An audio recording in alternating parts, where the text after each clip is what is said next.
Vejam, por favor, a lição de número 3.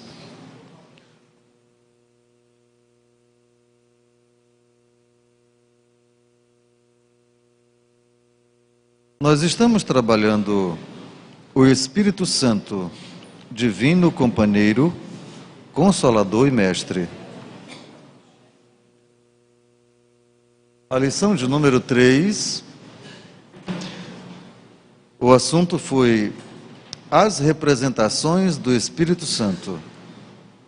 Se nós perguntássemos quem é o Espírito Santo, é possível que teologicamente você teria algumas respostas, e sadias respostas. Mas se nós perguntássemos quem é o Espírito Santo para você, pessoal, incisivamente, para você, quem é o Espírito Santo? Amigo. Amém. Alguém diz mais? Quem é ele para você? Intercessor. Tá. Ele tem te consolado? Tem. Ele tem sido teu companheiro? Ele tem sido teu amigo? Quem é ele para você? Ele é um agente da Trindade que está lá em cima. É? Sim ou não? Não, ele não está lá em cima, ele está em você. Ele está em nós. Vocês lembram de uma ministração que fez aqui o pastor Sérgio?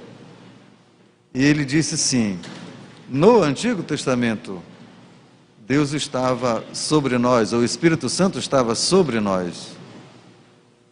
No Novo Testamento, na época de Jesus, ele estava no meio de nós. E agora, ele está dentro de nós. Vocês verificaram que, historicamente, ele se aproxima cada vez mais de nós? E agora ele está dentro de nós? Pergunte-se, ele está fazendo o que dentro de você? Que atividade ele está fazendo dentro de você? Qual o seu interesse de estar dentro de você? Quais as intenções dele para estar dentro de você? Por outro lado, o que você tem feito dele? Você tem usado tudo que ele tem para ser usado? Tudo que ele tem disposto para você? Quem tem sido vocês dois? Qual o companheirismo de vocês dois? Vocês têm conversado? Vocês têm segredado um ao outro? Vocês comungam? Quem é o Espírito Santo para você? O que faz ele em você? São perguntas absolutamente plausíveis. Por quê? Porque o Espírito Santo olha, veja a lição, é divino companheiro, consolador e mestre. Ele é divino? É. E quer divinizar você? Sim. Essa é uma tarefa. E ele é consolador? Sim. Está te consolando?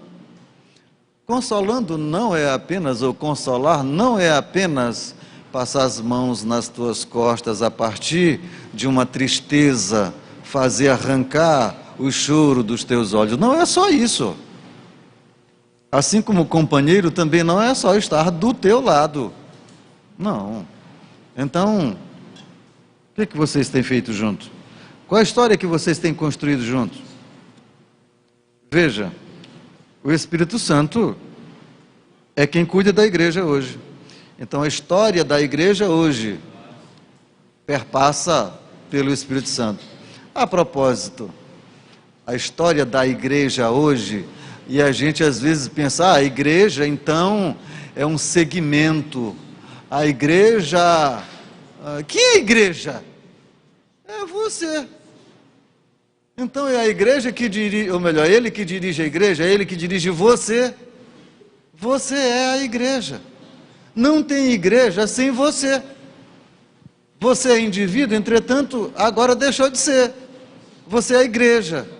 Então, igreja é uma junção de pessoas, é uma união de pessoas. Então aqui nós somos todos igreja, unidos um ao outro. Veja então, capítulo de número 1 da lição 3. Aqui é só adolescentes e jovens, e criança também. A propósito, que horas nós temos? 8h48. Professores já subiram? Os professores das crianças já subiram? Ainda estão por aqui, não é? Tá, então as crianças já têm liberdade de ir caminhando para cima, tá? Jovens, hoje é o primeiro domingo que a gente vai fazer essa separação, tá? Então, jovens e adolescentes, no anexo. Caminem lentamente enquanto a gente faz aqui essa separação aqui. Assim como também os discipulados 1 e 2. A propósito, se porventura alguém aqui no salão estiver interessado em matricular-se nos discipulados, tanto 1 como discipulado 2, tem plena liberdade. Os professores já estão a postos, as lições já estão prontas, então é só comer e beber refeições espirituais que geram vida eterna. Então, qual é a palavra? Te ajeita. Vamos comer direito. Capítulo 1, só voltando aqui à lição de número 3, para que a gente entregue ao professor. Os símbolos do Espírito Santo. Parágrafo 1º. O Espírito Santo é um rio que está em nosso meio. Ele é o quê? Um rio. Então, você quer beber de rio cristalino? É o Espírito Santo. Parágrafo 2. O Espírito Santo é a água que sacia nossa sede. Olha que coisa linda. Quer beber? Tem muita gente morrendo de sede aí, ó. E o Espírito Santo é a água. É só beber. Parágrafo 3. O Espírito Santo é a chuva que prepara a nossa vida. Capítulo de número 2. Os outros símbolos do Espírito Santo. Número 1, o fogo. 2, vento. 3, o óleo e o azeite. 4, o selo. Quais desses você acha mais interessante? Vou dizer de novo. Fogo, vento, óleo e azeite e o selo. Qual? O selo. O selo. Parece que é o selo, ó. O que é o selo? É assim, é o selo, ok. E agora, o que é o selo? Certificado de garantia, um carimbo, é meu, propriedade. Você já visitou uma fazenda de gado? Já viram os bois marcados com a marca do dono? Não sei se tem muito por aqui, mas lá pelo Maranhão, como boi é pouco, né? Aí carimba para não misturar com os outros. Tem, não é? Carimbo. O que significa o carimbo? Símbolo de propriedade. É meu. Está carimbado, é meu. Então, somos assim com o Espírito Santo. Ele carimbou você? Você carrega as marcas de Cristo, sim ou não? Amém. Nós convidamos então o professor para ministrar essa lição, Eduardo Costa. E o professor Eduardo Costa já está presente, então nós vamos ouvi-lo para que ministre a lição de número 4. Curve a vossa cabeça. Querido Deus, em nome de Jesus, nós nos apresentamos a Ti aqui, Senhor, neste momento, como pessoas desejosas para comer mais, para beber mais de Ti. Sacia, Senhor, portanto, o nosso desejo. Usa o Teu Filho para que ministre a Tua palavra, a Tua mensagem aos nossos corações. E assim nós Te agradecemos desde agora, em nome de Jesus. Amém. Professor Eduardo.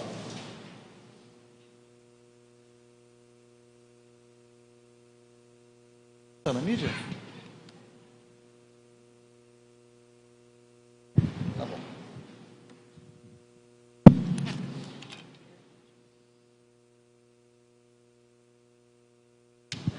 Eu queria saudar os irmãos com a graça e a paz do nosso Senhor Jesus Cristo.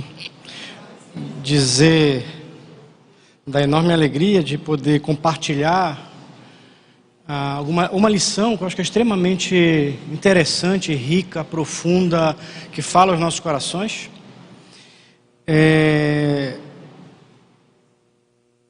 Essa revista, ela é extremamente didática.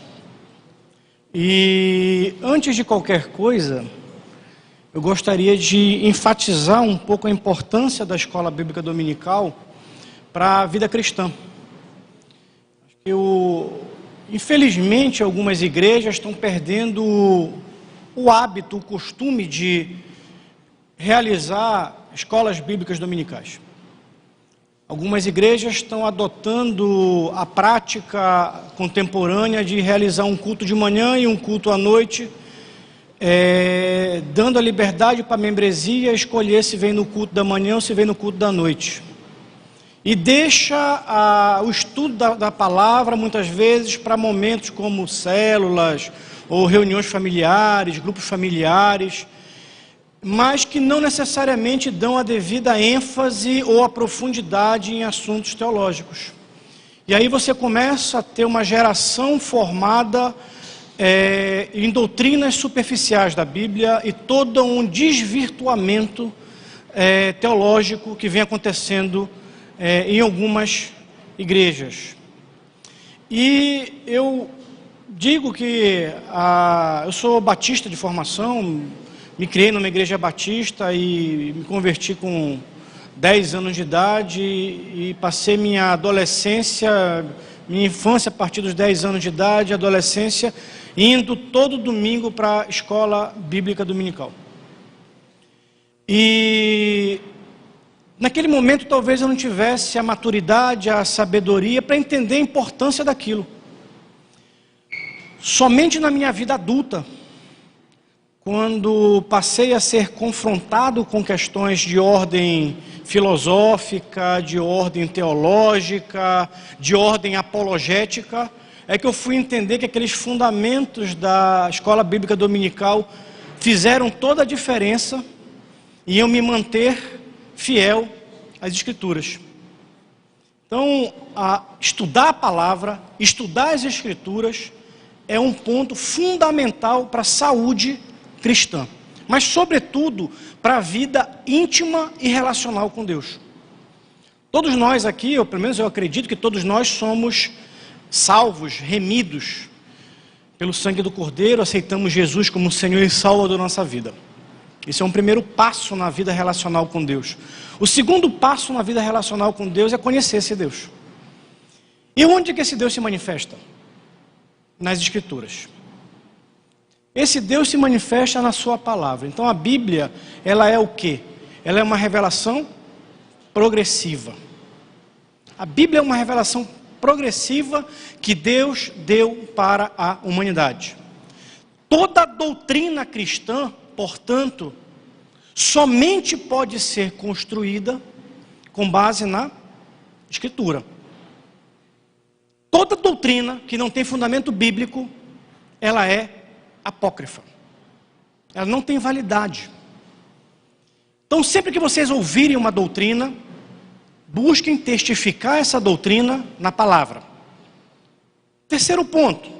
Então, eu disse que há duas questões importantes. Terceiro ponto. Quando a gente estuda teologia sistemática, a teologia sistemática, ela organiza, portanto, as doutrinas fundamentais da Igreja de Cristo, daquilo que nós somos, como identidade cristã. E ela se divide em vários campos do conhecimento. Nós tivemos escola anterior a esse estudo do Espírito Santo, um estudo sobre Jesus. Então a teologia sistemática procura entender quem é Deus, quem é Jesus, quem é o Espírito Santo. E nenhuma doutrina, ela pode ser construída com base em um único versículo bíblico. Existe um princípio teológico que é a Bíblia interpreta a própria Bíblia. Então toda a doutrina cristã, ela é construída a partir de uma análise da Bíblia como um todo. Bíblia, portanto, ela revela as suas doutrinas. E entre as doutrinas que a Bíblia revela, existe a doutrina do Espírito Santo de Deus. Bom, quarto princípio. São princípios importantes para a gente entender a lição de hoje. Quarto princípio. Nós, que somos cristãos, acreditamos, portanto, que existe um Deus. E esse Deus se manifesta em três pessoas: Deus Pai, Deus Filho e Deus Espírito Santo. É impossível compreender a completude desse Deus se nós não entendermos as três pessoas da Trindade, ou da Triunidade. E entender o Espírito Santo é essencial para nós termos uma vida íntima e relacional com Deus. Então, a parte da teologia sistemática que estuda o Espírito Santo, vocês viram na primeira lição, é a pneumatologia, doutrina do Espírito Santo. Quando a gente analisa a questão do Espírito Santo na Bíblia, e aí nós estamos entrando no assunto da lição especificamente, nós começamos a entender o que é o Espírito Santo, quem é o Espírito Santo, e aí vamos vendo os atributos do Espírito Santo. Na lição de hoje, nós vamos ver o Espírito Santo no Antigo Testamento. E na lição do próximo domingo, o pastor Daniel Berg vai falar do Espírito Santo no Novo Testamento. Primeira pergunta: são espíritos diferentes? Não, não são espíritos diferentes. O mesmo Espírito Santo do Antigo Testamento é o mesmo Espírito Santo do Novo Testamento. Mas existem diferenças na forma de relacionamento do Espírito de Deus com a humanidade. E aí nós precisamos entender o que diferencia o Antigo do Novo Testamento para nós entrarmos no Antigo Testamento. O Antigo Testamento narra a história da humanidade, a história de relacionamento com Deus, com a humanidade. Teologicamente, nós acreditamos que existem 4 momentos importantes: criação, queda, redenção e consumação. Se nós pudéssemos resumir a Bíblia em 4 palavras, seriam essas. A Bíblia narra a criação, narra a queda através do pecado, narra a redenção por meio de Jesus Cristo e narra a consumação através da vinda triunfal e gloriosa, a segunda vinda de Jesus Cristo, e a partir daí a vida eterna no reino milenial. Mas o Antigo Testamento, e eu disse, volto a enfatizar, faz parte de uma revelação progressiva. O Antigo Testamento narra o relacionamento de Deus com o seu povo escolhido. Qual é o povo escolhido por Deus? Israel. Israel, naquele momento, passa a ser a nação santa escolhida. E a Bíblia no Antigo Testamento narra a relação de Deus com o Israel, com o povo de Israel.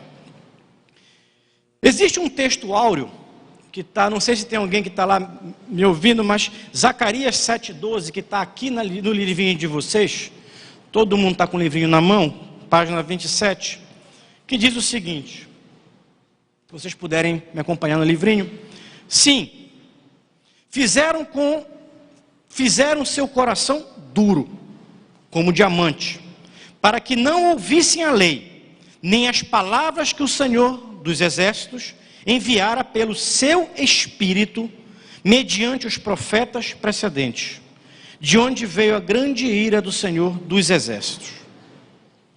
Portanto, já existia, de acordo com o que a gente pode entender por esse versículo, uma revelação de Deus. Naquele momento, o Espírito Santo se revelava através dos profetas. Havia uma revelação, portanto, quase que permanente de Deus através dos seus profetas. Isso a gente vê em vários livros do Antigo Testamento. Quando a gente analisa a forma de atuação desse Espírito Santo no Antigo Testamento, esse Espírito Santo agia de que forma?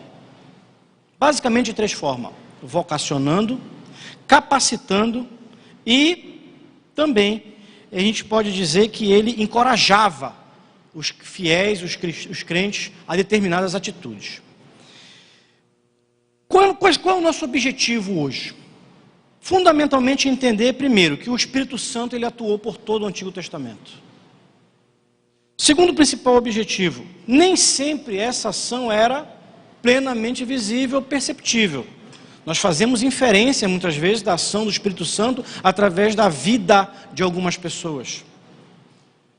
Aí a pergunta é importante: o Espírito Santo habitava no coração dos crentes no Antigo Testamento? Essa é uma pergunta interessante. Até porque existe um debate teológico muito legal sobre isso. Não há concordância entre teólogos, mas boa parte da linha teológica, e nós acreditamos que sim, o Espírito Santo habitava. Por quê? Primeiro, não há remissão de pecado sem o quê? Sem derramamento de sangue. Portanto, a remissão do pecado se dá através de quem na Bíblia? De Cristo. Quando os crentes na época, os judeus na época, eles faziam, portanto, os sacrifícios, aquele sacrifício dos animais prefigurava o sacrifício de Cristo na cruz. Era como se fosse uma sombra, uma prefiguração do sacrifício de Cristo na cruz. Mas quem convence o homem do pecado? O Espírito Santo. Portanto, não tem como entender salvação no Antigo Testamento sem entender o convencimento do Espírito Santo de Deus no coração daqueles cristãos, daqueles crentes. Eles não eram cristãos, eles eram crentes. Ainda não existia a figura vinda de Cristo, existia a promessa do Messias. Estão me entendendo? Então, o Espírito Santo habitava. A diferença era na forma de agir do Espírito Santo, que vocês vão compreender melhor na próxima aula, quando o Daniel Begg falar um pouco da Pentecostes, dos dons e na mudança da forma do relacionamento de Deus com a humanidade. Mas é importante vocês entenderem isso. Por quê? Porque naquele momento, o Espírito de Deus, ele agia, sobretudo, por meio de juízes, profetas, reis e sacerdotes. Ele ungia e capacitava juízes, profetas, reis e sacerdotes. Com a vinda de Cristo, com a sua ascensão e com a vinda do Consolador, qual foi a mudança? Sacerdócio universal. Todos nós passamos a ter a habitação do Espírito Santo, mas todos nós passamos a ser ungidos e termos sacerdócio real. Todos nós somos profetas. No Antigo Testamento, algumas pessoas eram eleitas por Deus para serem porta-vozes de Deus, para serem profetas de Deus. A partir do Novo Testamento, nós somos todos sacerdócio universal e real e somos profetas desse Deus. Então essa é uma divisão importante para entender o relacionamento de Deus com a humanidade por meio do Espírito Santo. Eu gostaria de, portanto, pedir para abrir aqui, se for possível, Isaías 44, de 1 a 8. Não sei se é possível projetar. Isaías 44, de 1 a 8. Enquanto alguém procura ali, dizer que, portanto, é impossível compreender o relacionamento de Deus com a humanidade ou conosco sem entendermos o papel que o Espírito Santo desenvolve. Bom, ontem à tarde, por volta de 12:30, 1h, eu fui ler essa passagem e eu quero compartilhar com vocês que ao ler esse trecho da Bíblia, eu fiquei extremamente arrepiado naquele momento. Então, esse trecho ele falou muito comigo na tarde de ontem. Eu fiquei extremamente movido pela ação do Espírito Santo e eu gostaria que nós pudéssemos ler em conjunto. Eu vou ler aqui no meu livrinho para não ficar de costas, e vocês quiserem ler na tela, vocês fiquem à vontade. Diz o seguinte: agora, pois, ouve, ó Jacó, servo meu, e tu, ó Israel, a quem escolhi. Jacó, profeta, Israel, nação santa, nação escolhido, povo escolhido de Deus. Assim diz o Senhor que te criou e te formou dentre o ventre e que te ajudará. Não temas, ó Jacó, servo meu, e tu, Jessurum, a quem escolhi, porque derramarei água sobre o sedento e rios sobre a terra seca. Derramarei água. E nós vimos na lição passada, água é o quê? Simboliza o quê? Espírito Santo. Espírito Santo. Eu derramarei do meu Espírito Santo sobre terra seca. Nós somos terra seca. Toda criatura que não tem uma vida íntima e relacional com Deus é uma terra seca, uma terra que não brota nada, que nada nasce. Derramarei rios sobre uma terra seca. Derramarei, aí vem, o meu espírito sobre a tua posteridade e a minha bênção sobre os teus descendentes. E olha que bênção. E brotarão entre a erva. Brotarão o quê? Como salgueiros juntos aos ribeiros das águas. O salgueiro que cresce junto aos ribeiros de uma água, uma árvore o quê? Frondosa, verde, bonita, bela. Derramar do Espírito Santo de Deus, portanto, numa terra seca, faz com que haja o quê? Florescimento. Florescimento de árvores frondosas. A habitação do Espírito Santo em nossas vidas e a plenitude do Espírito Santo em nossas vidas faz com que haja o quê? Florescimento.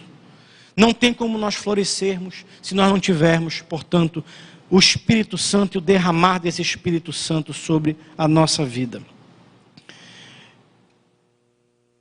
E este dirá: eu sou do Senhor. E aquele se chamará do nome de Jacó. E aquele outro escreverá com a mão: eu sou do Senhor.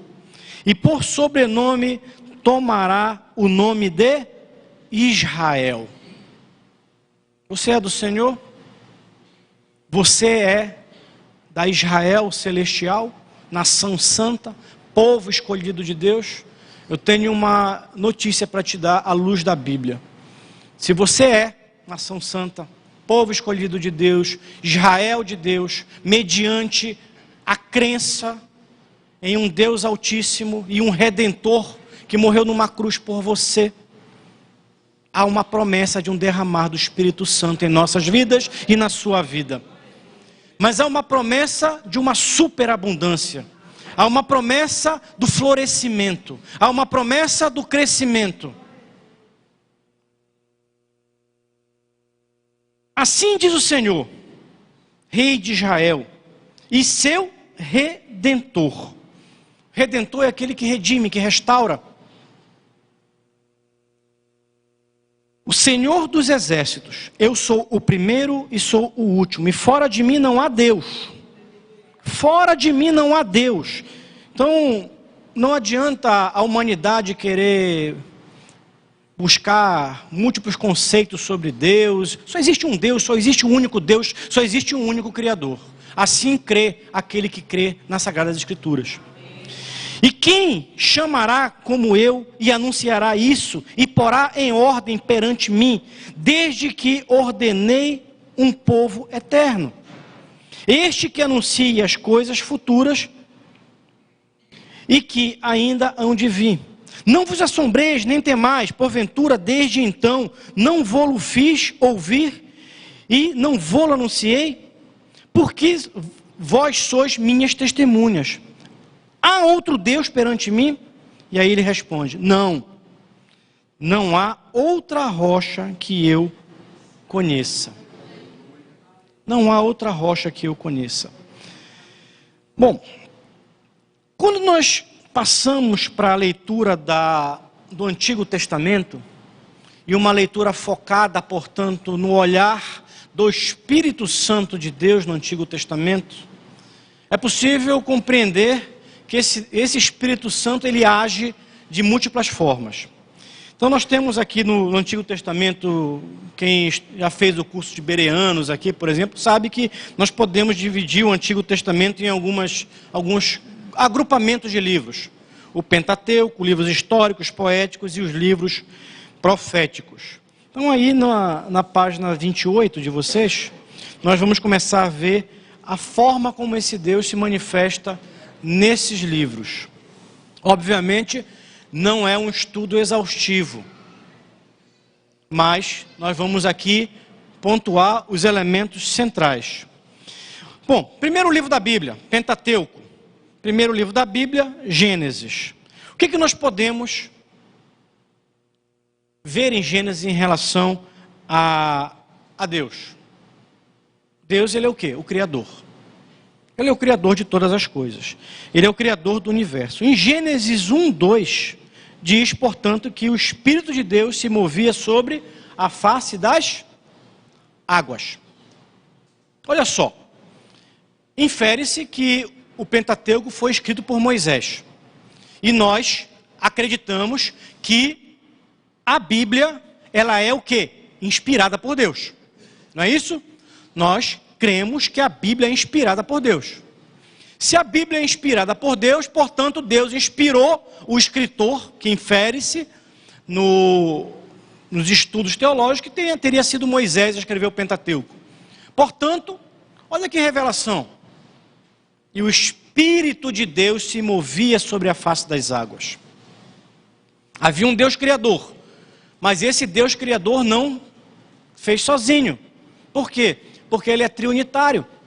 Quando nós vamos no Novo Testamento, Evangelho de João, inicia falando do quê? Do Verbo. O Verbo estava com Deus, o Verbo era Deus. E tudo que foi feito foi mediante o Verbo. Quem é o Verbo? Jesus. Então, no início você tinha o Deus Criador, o Espírito de Deus e Jesus já operando de uma forma integral e sistêmica. Portanto, nós, como cristãos, acreditamos que há um Deus Criador, e essa nossa fé começa exatamente acreditando que o Espírito Santo já estava presente no ato de criação. Em Êxodo, mais um livro do Pentateuco, esse Espírito Santo, ele age de uma forma cooperadora. Ele é um cooperador. Então, por exemplo, ele é um cooperador dos propósitos divinos. Não sei se é possível projetar Êxodo 31, de 1 a 11 aqui.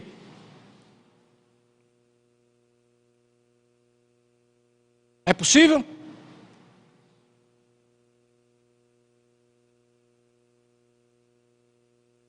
Disse mais o Senhor a Moisés. Vamos lá? Próximo versículo.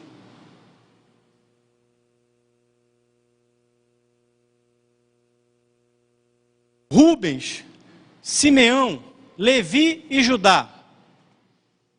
Sempre que eu for lendo, você pode ir passando, tá? Vamos até o versículo número 11. Isacar, Zebulon e Benjamim.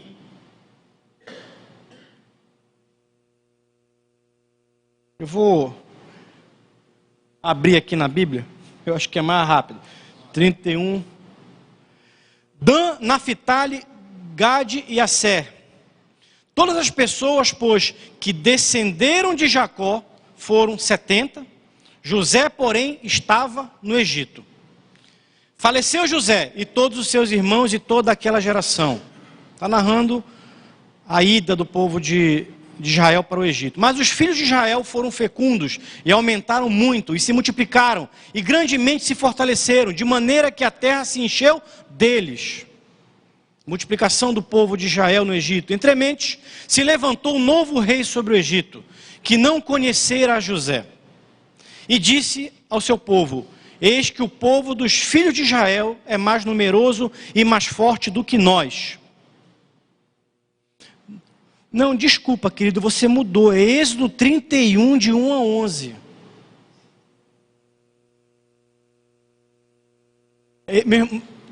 Querido, é Êxodo 31, de 1 a 11. Eu falei Êxodo 1 no início? Ou falei 31? 31, né? Não, pode ser que eu tenha errado aqui. Deixa eu abrir a Bíblia aqui. Êxodo 31, de 1 a 11. Vocês podem me acompanhar aqui. A escolha dos artesãos no tabernáculo. Por isso que eu estava olhando, lendo, mas tudo bem. Deus capacita, tá? Estamos falando disso. Deus capacita. Disse então o Senhor a Moisés: eu escolhi Bezalel, filho de Uri, filho de Ur, na tribo de Judá, e o enchi do Espírito de Deus, dando-lhe destreza, habilidade, plena capacidade artística para desenhar e executar trabalho em ouro, prata e bronze, para tralhar, para esculpir pedras, para entalhar madeira e executar todo tipo de obra, de arte artesanal. Deus capacita, eu escolhi e capacitei. Continua, além disso, designei a Oliabe, filho de Aizamaque, da tribo de Dan, para auxiliá-lo. Também capacitei, olha só, capacitei, também capacitei todos os artesãos para que executem tudo o que lhe ordenei. A tenda do encontro, a arca da aliança e a tampa que está sobre ela, e todos os outros utensílios da tenda. A mesa com os seus utensílios, o candelabro de ouro e os seus utensílios, o altar de incenso, o altar do holocausto com os seus utensílios, a bacia com a sua base, as vestes litúrgicas, todas as vestes sagradas para Arão, o sacerdote, como as vestes para os seus filhos, como quando servirem como sacerdotes, e o óleo para as unções, e o incenso aromático para o lugar santo. Tudo deve ser feito como eu lhe ordenei. Esse é um Espírito Santo que capacita. O que nós podemos entender? Se há, portanto, um chamado nas nossas vidas, ele nos capacita. E esse Espírito Santo capacita. Ele, portanto, ele é um Deus criador. Ele é um Deus que capacita. Mas ele é um Deus também que santifica. Ele nos santifica. E isso nós podemos ver em Êxodo. Por exemplo, em Levítico 19, 2. Meu irmão, você consegue abrir para a gente em Levítico 19, 2? A gente lê.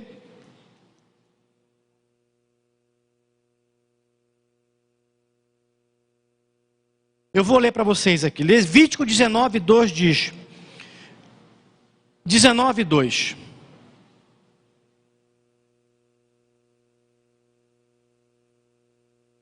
A tradução está diferente, eu vou ler na tradução que está na tela de vocês. Depois eu leio na minha. Eu gosto muito da tradução da nova versão internacional. Fala a toda a congregação dos filhos de Israel e dize-lhes: santos sereis, porque eu, o Senhor vosso Deus, sou santo. Santo serei, porque eu, vosso Deus, sou santo.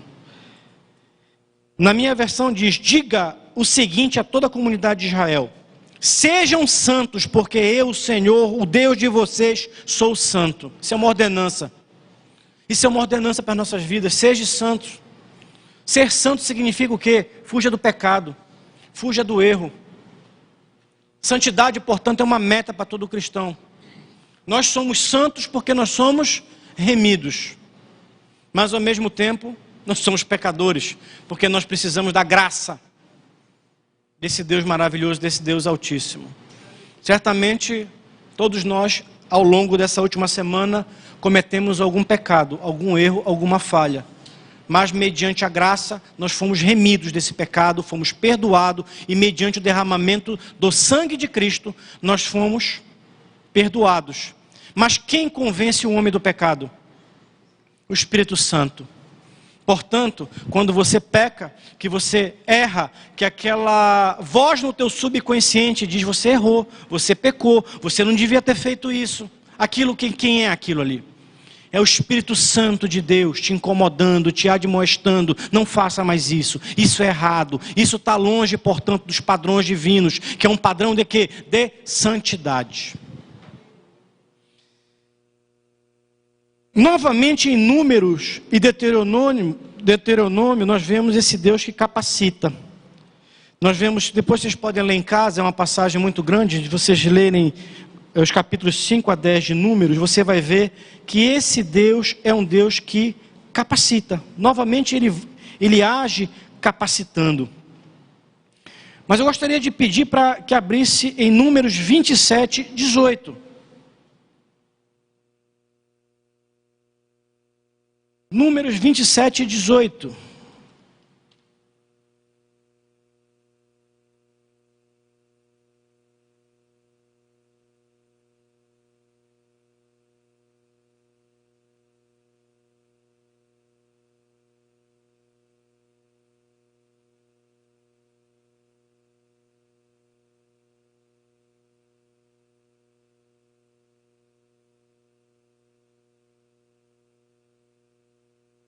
Números 27, 18.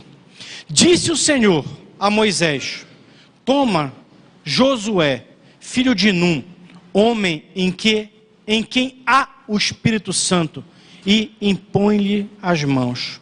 Olha só, existia o Espírito, eu coloquei o Espírito Santo já por dedução. Existia o Espírito Santo, ele habitava nos crentes daquela época. Se havia alguma dúvida que havia habitação do Espírito Santo nos crentes naquele momento, esse versículo acho que ele deixa muito claro. Disse o Senhor a Moisés: toma Josué, filho de Num, homem em que há o Espírito Santo, impõe-lhe as mãos. Esse é um Deus, portanto, que ele capacita. Quando eu já mencionei isso, mas eu vou reiterar, eu mencionei no início, mas eu acho que é importante aprender isso. A diferença da ação do Espírito Santo não é na habitação. Ele habitava em todos os crentes do Antigo Testamento, como ele habita em todos nós. A diferença estava na forma de agir dele. Porque no Antigo Testamento ele ungia, capacitava juízes, profetas, reis e sacerdotes. Porque esses eram escolhidos para orientar, admoestar, conduzir, reinar, governar o povo de Deus. Bom, item 2 da nossa lição, página 30, fala um pouco do Espírito Santo nos livros históricos. É a página 30 de vocês? Número 2? Não. Qual a página? 20, é porque a minha revista é diferente da de vocês, ela tem algumas coisas, por isso eu perguntei. Mas vocês acharam o Espírito Santo nos livros históricos? Então, no livrinho de vocês podem perceber que, e aí uma coisa muito interessante, todo povo, toda nação tem seus costumes, suas crenças, seus valores, suas tradições. Quando nós nos convertemos a Cristo, existe um verdadeiro mover do Espírito Santo em nossas vidas. Por quê? Porque ele produz aquilo que a gente chama de metanoia, mudança de mentalidade, mudança de comportamento, mudança de paradigma, mudança de cultura. Nós somos, portanto, admoestados, conduzidos, levados a sair de uma mentalidade humanista, pecadora, imperfeita, falha, incompleta, para irmos para uma mentalidade divina, plena, integral, santa, completa. Então, o Espírito Santo, ele produz mudança de comportamento, mudança de costumes, ele incomoda quando você pratica aquilo que não está diante dos parâmetros de Deus, naquilo que Deus estabelece como suas regras, suas leis. E nos livros históricos que nós observamos, em todos esses livros, é exatamente esse confrontar do Espírito Santo de Deus, por meio de profetas, por meio de juízes, por meio de sacerdotes, com desvios de comportamento do povo de Deus. Estão me compreendendo?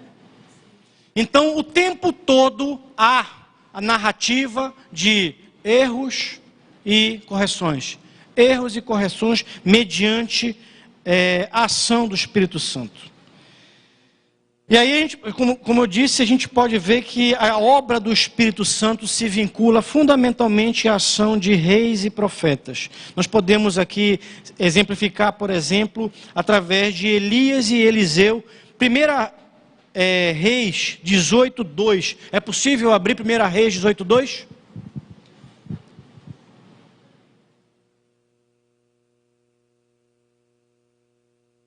(18:12). 1 Reis 18:12.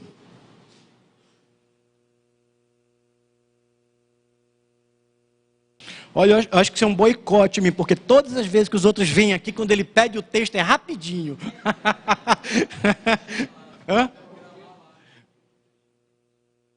Ah, perfeito. Vamos lá. Então, 1 Reis 18:12. Está explicado, né? 1 Reis 18:12. Elias e Eliseu. Temo ao Senhor desde a minha mocidade. Vamos para 2 Reis 2, 9 e 16.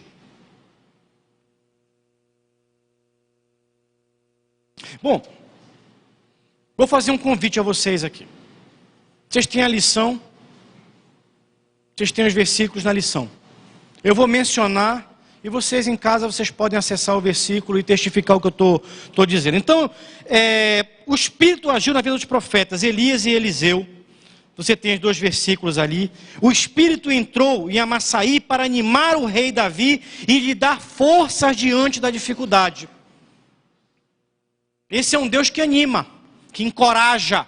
Ele encorajou Davi, ele encorajou Josué a entrar na terra prometida, a conquistar a terra prometida. O Espírito revestiu Zacarias, filho do sacerdote Joiada, a fim de advertir o rei Joás de sua idolatria. Aquilo que eu mencionei. Ele confrontava, ele encorajava, ele corrigia. Nos livros poéticos, nós temos livros poéticos, são uma coletânea de livros que vai passando por Jó, Salmos, Provérbios, Eclesiastes e Cantares. É uma parte extremamente agradável da leitura das Sagradas Escrituras. Realmente são poesias maravilhosas. Eu gosto muito do livro de Jó, porque o livro de Jó nos traz algumas verdades. Mas esse é um Deus criativo. E nos livros poéticos nós vemos, por exemplo, Jó. Falei de Jó. Ele reconhece a participação do Espírito na criação do homem. Jó 33, 4, Jó manifesta isso. Jó reconhece. Existe a participação do Espírito na criação do homem. Em Salmos, por exemplo, o autor afirma que o Espírito está presente na manutenção da vida. Salmo 104, 30. E em Provérbios, Salomão afirma que o Espírito de sabedoria que estava nele poderia ser derramado em quem se inclinasse às suas orientações. E aqui uma questão muito importante. Se tem uma coisa que eu peço a Deus na minha vida, é sabedoria. Cada um tem um temperamento diferente, distinto, e aquelas pessoas que me cercam, que convivem comigo, sabem que eu sou às vezes muito impulsivo. Eu sou muito verdadeiro, eu sou muito franco. E há mais de 10 anos que eu oro pedindo graça de Deus sobre a minha vida, no sentido de me dar sabedoria, muitas vezes, para atuar de uma forma adequada. Virar um Sérgio Moro, como diz o Moro virou um padrão de referência para a gente ali. Quem assistiu Roda Viva, eu confesso que realmente o Moro ali teve aquilo que a gente chama hoje, nós chamamos hoje isso de inteligência emocional. Capacidade de lidar com situações adversas, com enfrentamentos, com climas hostis, tensos, etc. E quem assistiu Roda Viva viu ali que o Moro ele teve uma elevada inteligência emocional para não perder a serenidade. Ele agiu com extrema sabedoria ali. E Salomão foi conhecido por ter uma sabedoria. Se há uma coisa que realmente engrandece a quem quer que seja, esse espírito de sabedoria. E uma coisa que eu peço muito a Deus é sabedoria. Eu ainda não consegui ter essa sabedoria na sua plenitude. Às vezes eu peco, eu erro, aí o Espírito Santo vai lá e me incomoda. Você não devia ter falado isso, você não devia ter feito isso. Aí eu vou lá, peço perdão, depois... Igual a Salomão, né? Igual a Salomão, mas se eu pudesse chegar perto do Moro, eu estava feliz e satisfeito. Mas enfim, mas quem que dá a sabedoria? Quem que provê a sabedoria? O Espírito. O Espírito. Interessante. Eu confesso uma coisa para vocês, eu não sei o que seria da minha vida sem a presença desse Espírito Santo na minha vida. Eu sou falho, eu sou pecador, eu sou imperfeito, eu erro, eu cometo pecado. E aí eu olho às vezes para Deus e digo, só a tua graça, eu não sei por que tu tens ainda paciência, graça comigo. Porque às vezes é o mesmo pecado. Você vai lá, você faz e daqui a pouco você pede perdão, não vou mais fazer, mas daqui a pouco está fazendo de novo. E está fazendo de novo. E às vezes é repetido às vezes. E só quem pode realmente nos convencer do pecado é o Espírito Santo. E só quem pode nos encher de sabedoria é o Espírito Santo. Onde é que está a diferença disso? Isso eu já experimentei na minha vida, mas eu ia fazer um comentário. Se não fosse a presença desse Espírito Santo na minha vida, eu não sei o que eu seria. Porque certamente eu poderia ser talvez uma das piores pessoas. Porque existe aquilo que a gente chama o homem carnal. Aliás, que a gente entende na teologia sistemática que nós somos 3 em 1. Nós somos um homem natural que pecou, portanto se tornou carnal. Mas mediante a graça redentora, salvadora e a ação do Espírito Santo em nossas vidas, nós nos tornamos o quê? Homem carnal, homem espiritual. Nós nos tornamos espirituais. Homem espiritual, portanto, é aquele que tem o Espírito. E esse Espírito, portanto, ele corrige, constrange e faz a metanoia que eu falei para vocês. Ele muda cultura, comportamento, hábitos. Então, quem já não viveu situações de querer fazer uma coisa, mas no seu íntimo o Espírito Santo diz, não faça isso. E tem um livro que eu li há uns 20 anos atrás, que para mim é uma bússola até hoje. Sempre que eu tenho que tomar uma decisão, e às vezes decisões muito difíceis, até por espaços que eu já ocupei algumas vezes na minha vida, um livro que eu li, eu não me lembro o nome do autor, mas eu li esse livro há uns 20 anos atrás, Em Seus Passos, o que faria Jesus? Eu sempre me pergunto, o que Jesus faria? Numa situação dessa, o que Jesus faria? E certamente Jesus seria, acima de tudo, o quê? Justo. Justo. Ele seria justo, ele agiria com correção. Aquilo que é correto, aquilo que é certo, aquilo que é honesto, aquilo que é probo. Curioso porque tem muito se debatido, muitas coisas ao longo dessa semana. Semana foi uma semana de muitos acontecimentos. Eu acho muito legal a gente estar sempre fazendo a ponte daquilo que nós estamos estudando, daquilo que nós estamos vendo e observando no nosso mundo, nosso contexto. E é curioso porque eu até postei no Facebook essa reflexão, ninguém ganha inimizades por ser desonesto, por ser incorreto, por cometer desvios éticos e morais. Mas tente ser um justo, uma pessoa honesta, uma pessoa proba, uma pessoa que não transide com aquilo que é correto. Você vai colecionando na tua vida inimizades. Pessoas que não gostam de ti, pessoas que não te toleram, pessoas... É impressionante. Por quê? Porque nós não somos desse mundo. Aquele que se torna amigo do mundo se torna o quê? Inimigo de Deus. Então, se você se tornou inimigo do mundo, a boa notícia é porque você se tornou amigo de Deus. Você se tornou íntimo de Deus. E entre Deus e o mundo, eu fico com Deus. Até porque o mundo é passageiro e a vida eterna, ela é eterna. Bom, tem uma água aqui, vou tomar um gole de água.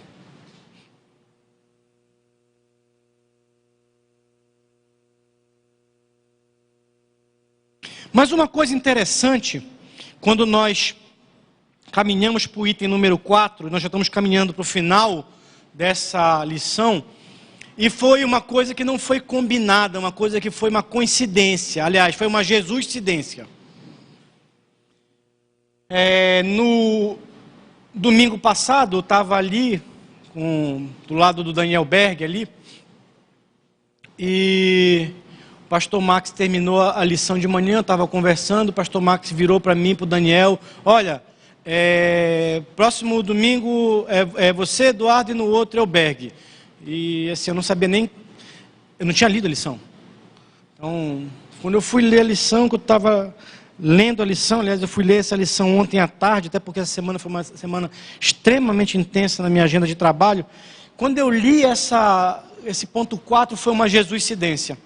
Por que Jesuscidência? Eu sou diretor do eixo Governo e Política do Instituto Aviva. E uma das coisas que nós estamos estudando muito no eixo Governo e Política é o quê? É o padrão bíblico de governo. Padrão bíblico de política. O que é que Deus fala sobre política, sobre governo? E nós temos um grupo de WhatsApp do eixo Governo e Política. Quem quiser fazer parte do grupo está convidado, porque ele é aberto para aqueles que querem falar sobre política. Então, uma coisa legal que há no Aviva e há na igreja é você criar grupos específicos. Certamente, se você fizesse uma discussão de política no grupo mais geral da igreja, isso iria desagradar muita gente. E isso iria contaminar, muitas vezes, os debates, que são debates que necessariamente deveriam ser debates eclesiásticos, da igreja, a pauta da igreja, assunto da igreja. Mas aqueles que querem discutir sobre política, sobre os acontecimentos políticos recentes à luz da Bíblia, a gente tem um grupo disso, que nós falamos só sobre política, governo, discutimos e repercutimos os assuntos que estão acontecendo. E essa semana teve um debate no grupo que, assim, eu tenho uma dificuldade de estar o tempo todo no WhatsApp, mas eu tenho, por algumas tarefas que eu faço, eu me programo para em alguns momentos entrar e olhar. Aí quando eu entrei de noite, eu vi lá eu acho que já era 1h da manhã, 1h30 da manhã, estava tendo um colóquio no grupo do WhatsApp lá do eixo político e governo. Se o crente é de direita, se o crente é de esquerda, aí vem a discussão de liberal, se não é liberal, o que é liberal, o que é não sei o quê. Eu confesso para vocês que há muito tempo eu deixei de fazer essa discussão na minha vida. Quando me perguntam, Eduardo, qual é a tua ideologia? Eu falo, eu sou de Cristo. A minha ideologia é a Bíblia. Eu não sou de direita, eu não sou de esquerda, eu sou da Bíblia. Sou de Josué 1,7.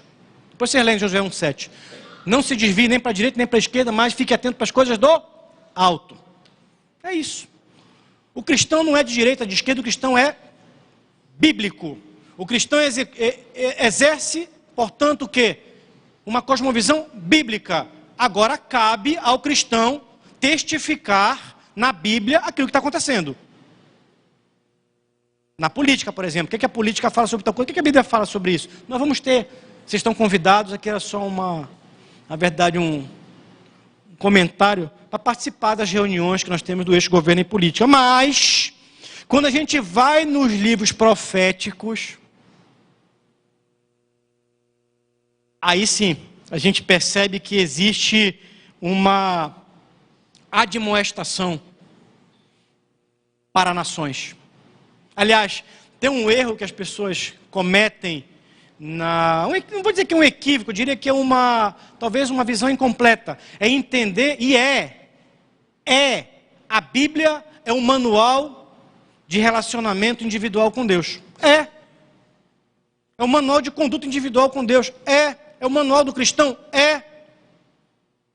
Mas grande parte da igreja entende que a Bíblia é unicamente um manual de relacionamento individual do cristão, do crente com Deus. Mas também, e muito mais, a Bíblia é um manual para a construção de nações felizes, justas, pacíficas e prósperas. E quando você vai verificar os textos da Bíblia que falam sobre isso, você percebe que há uma admoestação por meio do Espírito Santo para as nações. Portanto, a responsabilidade do cristão não é somente com a sua vida e com a sua salvação. A responsabilidade do cristão é também impactar e transformar a sua realidade. É a grande comissão, o grande chamado. Ide por todo mundo, anunciai o Evangelho. Anunciar o Evangelho, portanto, é um mandato cultural. E nós não entendemos que mandato cultural é o quê? Mudança de mentalidade, é mudança de comportamento, é mudança de atitude. Há uma ordenança, portanto, para nós mudarmos sociedades. E quando a gente observa a ação do Espírito Santo nos livros proféticos, há inúmeras admoestações à nação de Israel, que nós podemos trazer para o nosso contexto contemporâneo e atual. Então, nós podemos ver, por exemplo, quando, através de Zacarias, o Espírito de Deus, o Espírito Santo, exorta o coração da nação. Ou quando Miqueias, profeta, demonstrou o povo por causa da injustiça. Ezequiel, Isaías. Poderia citar vários textos de profeta, mediante o Espírito Santo de Deus, exortar, constranger comportamentos inadequados. O Espírito Santo de Deus, ele é único? O Espírito Santo de Deus, ele é único? Pergunto. Sim. O Espírito Santo que agia no Antigo Testamento continua agindo hoje? Sim. Ou o Espírito Santo mudou de ideia? Não, Deus não muda de ideia. Se o Espírito Santo admoestava a nação de Israel naquele momento, através dos profetas, eu tenho uma notícia para te dar. Com a vinda de Cristo, a forma de relacionamento através do Consolador, que é o Espírito Santo, com a sua igreja mudou. Porque nós não temos mais mediadores a não ser Cristo. Antes você tinha mediadores. Os sacerdotes, os reis, os profetas, os juízes, eram mediadores que eram selecionados por Deus. Para exortar, para capacitar, para conduzir, para liderar, etc. Mas mediante Cristo, o véu do Santíssimo foi rasgado. Você não precisa de pastor para ter um relacionamento com Deus. Você não precisa de profeta para ter um relacionamento com Deus. Você precisa de joelho dobrado, oração e Bíblia para ter um relacionamento com Deus. A função do pastor é orientar o rebanho, é guiar o rebanho. Mas você não precisa pedir para o pastor fazer uma oração por você. Você pode orar e a tua oração chega direto no trono. O caminho inverso é o mesmo. O caminho inverso é o mesmo. Se antes existia um mediador, hoje não há um mediador. O Espírito Santo fala direto ao teu coração. E você passa a ser um profeta. Todos nós somos profetas. O profeta é aquele que exorta, admoesta, constrange, por meio da palavra, das escrituras, do comportamento cristão. Se existia um espírito que, mediante profetas, exortava uma nação, hoje cabe a você exortar a nossa nação. Você está entendendo? Então não existe essa história do cristão de final de semana na igreja. Nós somos cristãos 24 horas por dia, aonde nós estamos. como desde motorista de táxi, porteiro, padeiro, engenheiro, professor, arquiteto, advogado, policial, nós somos cristãos em onde nós estamos. E se o Brasil está debaixo de uma maldição como nação, e está debaixo de uma maldição como nação, porque essa nação dobrou o seu joelho a outros deuses que não ao Deus Altíssimo. Por isso que hoje a corrupção reina em nosso meio. Quando eu falo corrupção, não falo somente de desvio de dinheiro público. Eu falo de corrupção, do pecado, de tudo que a gente vê de coisas erradas que acontecem. E cada vez a gente se assusta mais com atitudes, comportamentos. Então aquele espírito que exortou as nações permanece sendo o mesmo, com uma diferença. Enquanto ele escolhia profetas para serem porta-vozes da palavra de Deus, a palavra de Deus está aqui. E quem são os profetas? Nós somos profetas. Você é um profeta escolhido por Deus. E esse entendimento, ele é muito curioso, porque às vezes falta maturidade na igreja de Cristo. E eu estava lendo essa lição ontem de tarde, e eu me lembrei de algumas coisas. E eu me lembrei, e eu vou compartilhar com vocês duas coisas que eu vivi. 15 minutos, com certeza, terminaremos antes disso. Duas coisas que eu vivi. E eu mencionei no início, aqueles que chegaram atrasados não ouviram, mas eu vou repetir, que a minha participação em escola bíblica dominical, na minha adolescência, fez toda a diferença na minha vida adulta como cristão. E não me permitiu que eu fosse levado por ventos de doutrina. Cuidado com ventos de doutrina. E a gente vê muitas vezes pessoas que não tiveram o privilégio ou oportunidade de estudar a palavra, se convertem com uma idade mais avançada e às vezes são levados por ventos de doutrina, por falsos profetas. E existem, infelizmente. A verdade que sai de um púlpito, ela não pode ser tida como uma verdade universal. Quem quer que seja, pode ser chamado de apóstolo, de missionário, temos até agora patriarcas, né? Gente se chamando de patriarca, apóstolo, missionário, bispo, pastor, presbítero, reverendo, etc. Não interessa o nome. Essa verdade que é anunciada, entre aspas, de um púlpito tem que ser confrontada com essa verdade, porque essa é a verdade. Então toda mensagem que não testifica na Bíblia, não testifica nas doutrinas da Bíblia, ela é apócrifa, ela é anátema, ela é maldita.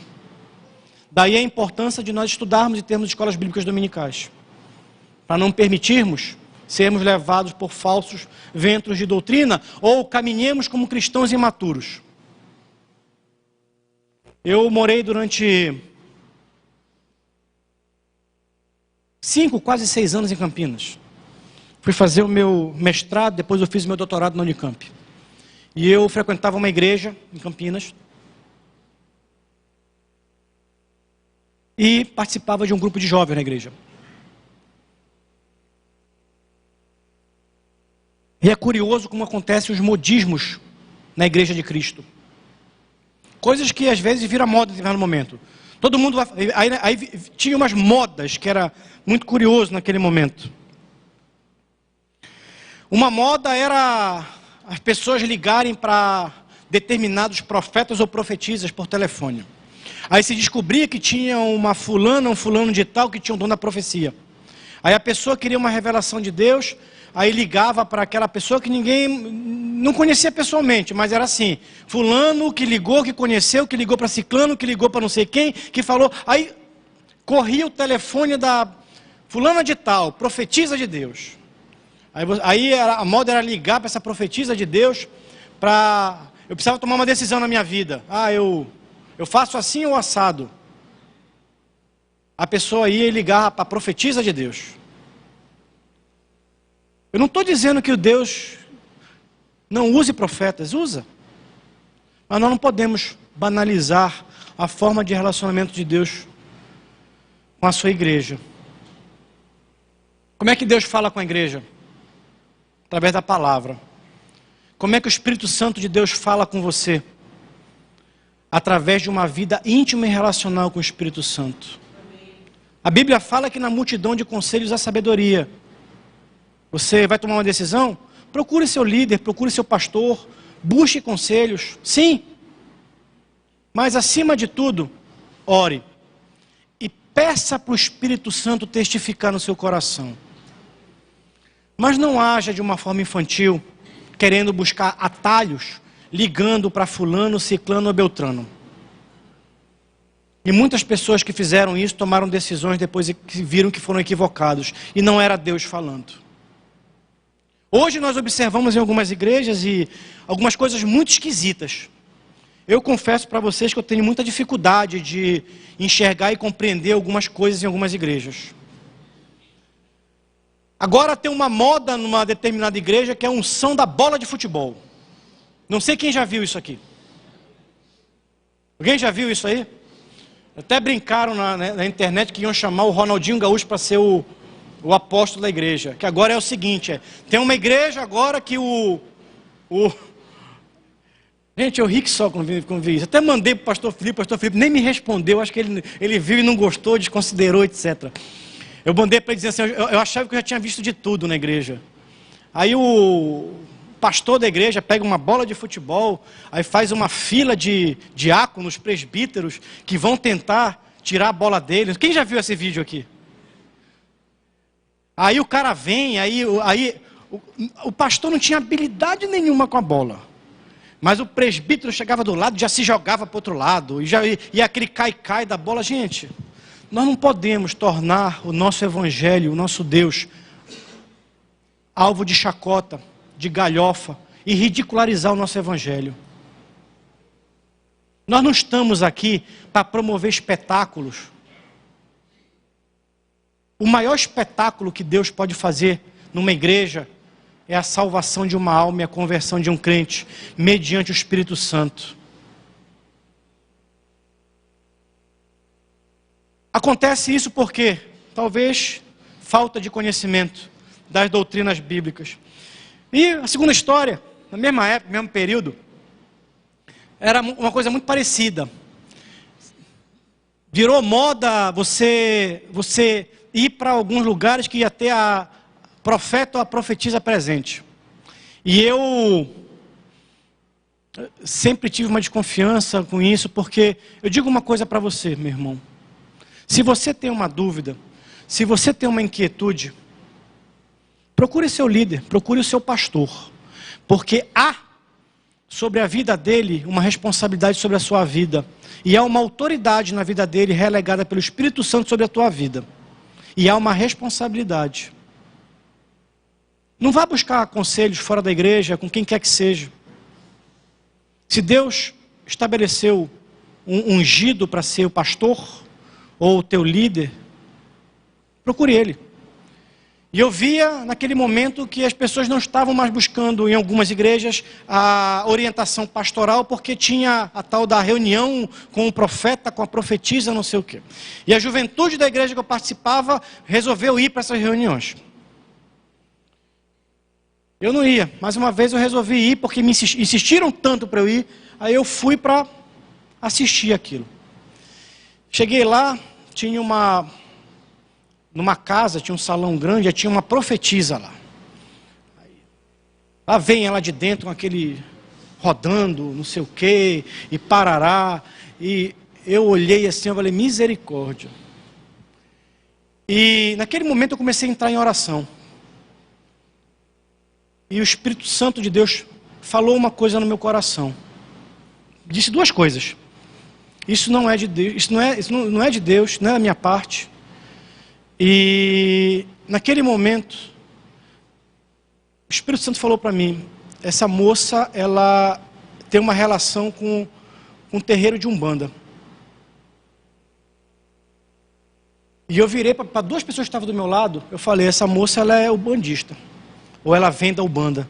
Porque o que ela está fazendo são trejeitos muito próximos daquilo que a gente... Eu nunca fui no terreiro de Umbanda e nem quero ir no terreiro de Umbanda.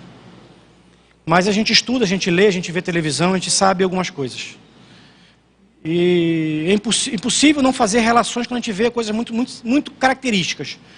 E eu falei para 2 pessoas e as pessoas me exortaram, disseram: que isso? Você está indo contra uma ungida do Senhor, contra uma profeta de Deus. Eu me calei e falei: Senhor, confirma no meu coração. Calado, confirma no meu coração. Aí ela, lá pelas tantas, ela falando: não, porque eu fui durante mais de 20 anos mãe de santa, e não sei o que. Deus testificou. O que era aquilo? Sincretismo religioso. Ela estava trazendo elementos da Umbanda para dentro de uma cultura cristã. E isso é muito perigoso.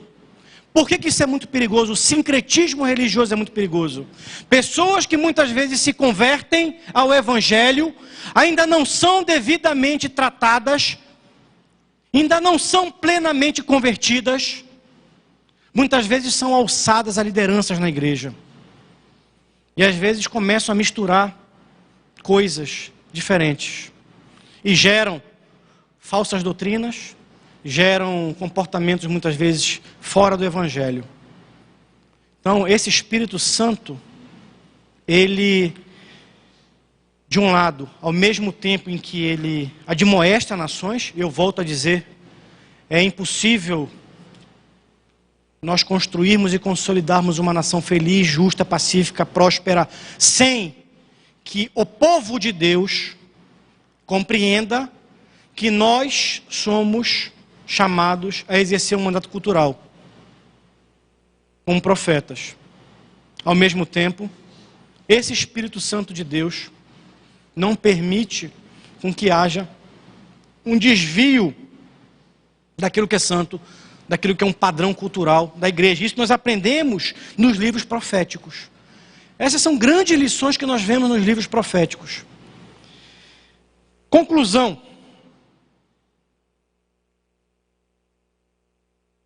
Nem sempre a ação do Espírito Santo, ela é visível, ela é perceptível. Mas uma verdade eu posso dizer para vocês, é que ela existe. Ela age. E esse nosso Deus, ele age de forma diversa. Ele não tem a mesma forma de relacionamento do pastor Felipe com o Daniel Berg, com o Osiel e comigo. A palavra é uma única. A verdade é uma única. Mas a forma de relacionamento, ela muda. O que importa entender é que é impossível você ter um relacionamento com esse Deus se você não tiver o Espírito Santo habitando no seu coração de forma plena. A presença do Espírito Santo na tua vida, como nós vimos na lição de hoje, no Antigo Testamento, nos ensina que esse Deus capacita. Esse Deus, através do Espírito Santo, corrige. Esse Deus constrange. Mas esse Deus, acima de tudo, te faz um profeta. Na próxima lição, que o pastor Daniel Berg vai trazer para vocês, vai haver a continuidade da relação da revelação progressiva de Deus.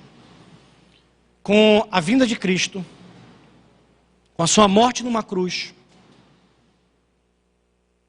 com a sua ressurreição e com a sua ascensão, temos a vinda do Consolador. E a partir daí, o Espírito Santo deixa de falar somente por meio de profetas, juízes, sacerdotes e reis, e fala por meio de todos nós. Seja você um instrumento de Deus, primeiro na sua vida. Lhe permita ser um instrumento de Deus na sua vida. Convide esse Espírito Santo a inundar a tua vida. Convide esse Espírito Santo a derramar sobre a tua vida. É como se a gente tivesse um copo. Imagine um copo aqui. E um jarro cheio d'água. A hora que você começa a dizer, Espírito Santo, entra na minha vida, toma conta da minha vida, toma conta da minha mentalidade, do meu comportamento, Deus começa a derramar naquele copo. E aquele copo começa a se encher. Quando aquele copo se enche, há uma mudança de comportamento, de atitude, de mentalidade. Você começa a ver claramente mudanças de atitude. E se você continuar buscando a unção desse Espírito Santo na tua vida, aquele copo enche até o topo. E a partir daí o que acontece? Transborda. Você passa a ser um canal de bênção na tua família, no teu local de trabalho, na tua escola, na tua profissão e em nossa nação. Que o Espírito Santo transborde e que você abençoe tremendamente quem quer que te cerca e a nossa nação. Que Deus abençoe a todos. Muito obrigado.